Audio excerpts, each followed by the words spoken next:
Good evening. एक बार फिर से स्वागत है आप सभी का हमारे YouTube channel SN coaching classes में। तो आज हम बात करने वाले हैं दीर्घ बीजाणु जनन या गुरु बीजाणु जनन के बारे में। ठीक है, मेगा स्पोरोजेनेसिस कहा जाता है इसको अंग्रेजी में। तो मेगा स्पोरोजेनेसिस या दीर्घ बीजाणु जनन होता क्या है? तो आप लोग पिछले वीडियो में आप लोग देखे थे कि जो हमारा न्यूसेलस था, न्यूसेलस के अंदर क्या पाई जाती है? दीर्घ बीजाणु मात्र कोशिका पाई जाती है। ठीक है, मेगा स्पोर मदर सेल पाई जाती है। ठीक है, जो केवल एक ही होता है। ठीक, अब क्या होता है कि ये जो हमारी दीर्घ बीजाणु मात्र कोशिका होती है, ठीक है, यह अर्धसूत्री विभाजन करेगा। अब अर्धसूत्री विभाजन के बाद यह 4 दीर्घ बीजाणु बनाता है, 4 मेगा स्पोर बनाएगा। ठीक है, हमारी जो दीर्घ बीजाणु मात्र कोशिका होती है यह होता है डिप्लॉयड। कैसा होता है? डिप्लॉयड, अर्थात यह द्विगुणित होता है। ठीक, जब इनमें क्या होगा, अर्धसूत्री विभाजन होगा तो यह कैसा हो जाता है? हेप्लॉयड हो जाता है। कैसा हो जाएगा? हेप्लॉयड हो जाएगा।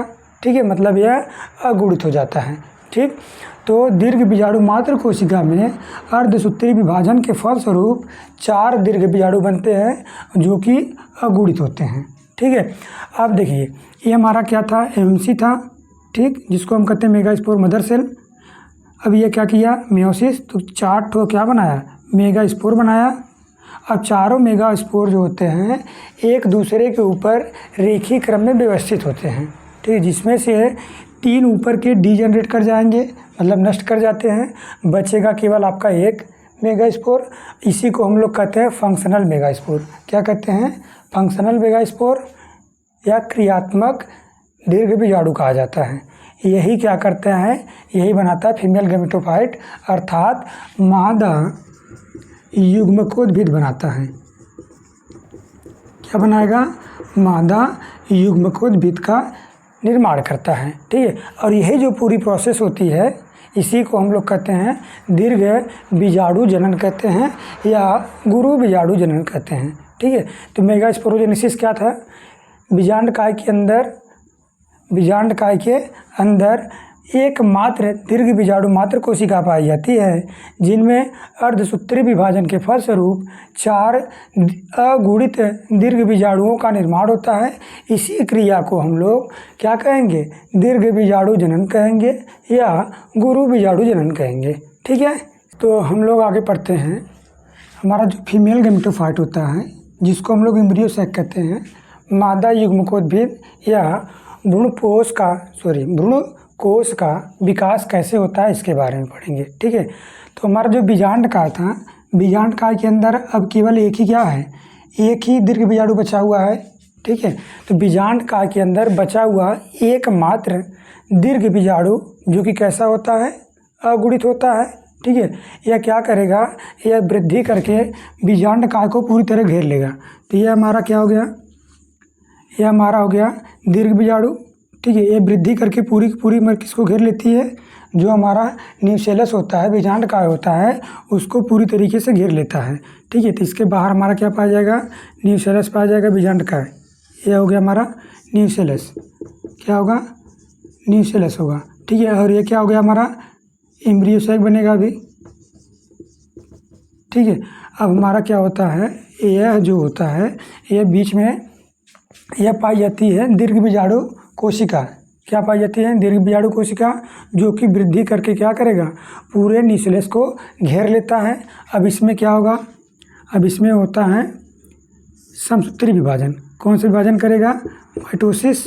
ठीक है, अब यह माइटोसिस करेगा तो एक कोशिका से, ठीक है, यहाँ पे एक सेल है, एक सेल से 2 सेल बनेगा, एक ऊपर की तरफ चला जाएगा और एक नीचे की तरफ, मतलब एक चला जाता है कलेजा की तरफ और एक चला आता है माइक्रोफाइल की तरफ।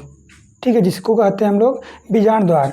तो इनमें जो सेल पाई जाती थी वह डिवीजन करेगा माइटोसिस।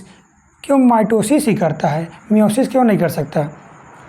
सुनिएगा, मियोसिस अगर करेगा तो भैया इसका जो गुणसूत्रों की संख्या होती है वह होता है n, हेप्लॉयड होता है। अगर फिर से मियोसिस करेगा तो इसके गुणसूत्रों की संख्या आधी हो जाएगी।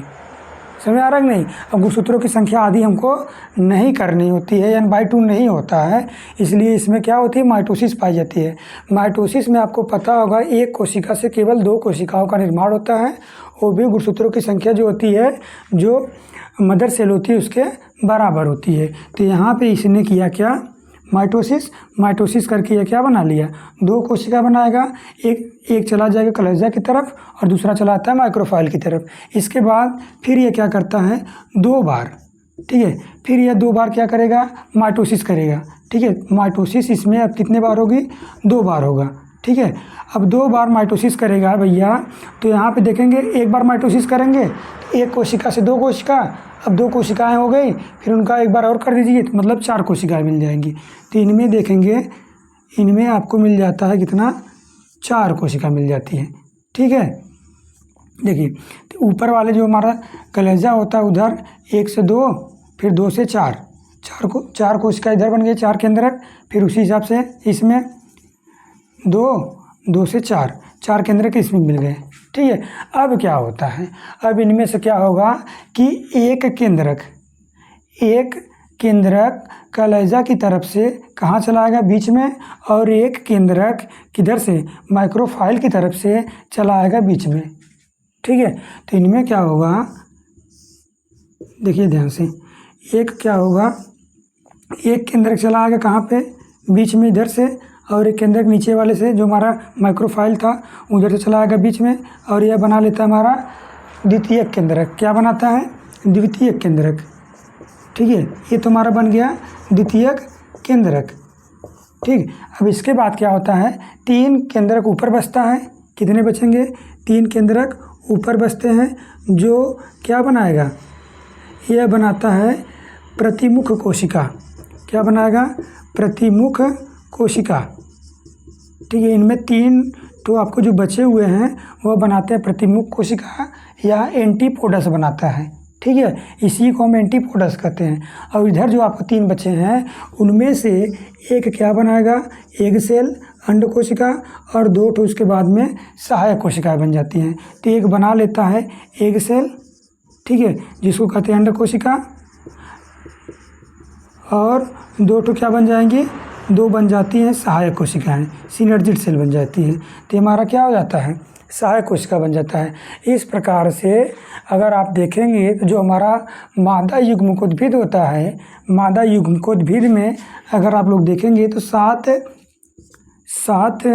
कोशिकी, कितने, 7 कोशिकी। देखिए कैसे, 3 कोशिका ऊपर है, 3 कोशिका नीचे है, और एक कोशिका में 2 केंद्रक है। तो यहाँ पे 3 3 6 1 7 कोशिकी, 7 कोशिकी और 8 केंद्रकी। कैसा, 8 केंद्रकी। केंद्रक देखिए, 3 केंद्रक ऊपर, 3 केंद्रक नीचे और 2 केंद्रक बीच में। इस प्रकार से एक परिपक्व भ्रूणकोश में 7 कोशिकाएं और 8 केंद्र की मादा युग्मकोद्भिद का विकास होता है। तो अगर आप देखेंगे तो जो हमारा भ्रूणपोष होता है उसमें 7 कोशिकी मतलब 7 कोशिकाएं और 8 केंद्रक पाए जाते हैं। इस प्रकार से जो हमारा फीमेल वाला पार्ट था फ्लावर का, वह पूरा का पूरा समाप्त होता है। इसके बाद हम पढ़ेंगे परागण के बारे में।